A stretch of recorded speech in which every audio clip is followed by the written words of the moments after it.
in a bobsled start, the best thing about competing is it's fire up. So at the beginning of the start line, it's all about getting really aggressive and really pumped. I'm very visual as an athlete. I need to get very pumped up or it doesn't feel the same. So in a training environment, I completely pretend I'm at the Olympics so that the feeling of pushing the sled will be similar to what I'm doing on a race day. So in our team we have a pilot and a brakeman. The pilot is responsible for pretty much the technique down the track. So she's the real skill of the team because obviously it doesn't matter how good our push at the top is, if she doesn't drive well we come nothing. Or if she crashes it's even worse, we don't even make it to the finish line. So I've got a lot of faith and a lot of trust in her.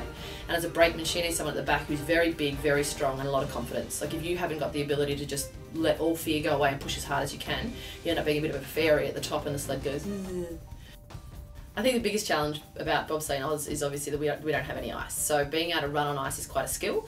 So we have to spend quite a bit of time overseas just practicing that actual technique. And I know that there's only been one other guy in Australia who's been to both the Summer and the Winter Olympics, so I'll be the first female. So it's great the idea to be able to go in 2 different sports, but I also love the idea of going in a Winter Olympics because I've met a lot of the winter athletes now and they're actually, yes I know they're cool in terms of their, they're a little funky, especially the snowboarders and whatnot, but they're actually wonderful people and we've trained together a lot. It's funny because almost the entire winter team is the same as a track and field team at the Olympics. So we're it's a very different dynamic, but it feels like everyone in the winter team are all sort of friends together, like we're part of of a real team. There's not that much difference in preparation. It's ultimately the Olympic Games. It's the highest pinnacle of any sport that you can go in. So I think your mental preparation is very similar and your training and your work ethic is very similar. I think with this Olympics, the fact that I'm in a team will make it a little different because it's about preparing with someone else, going through all the nerves and the adrenaline with someone else. She's my priority because, as I said, she can replace me, I can't replace her.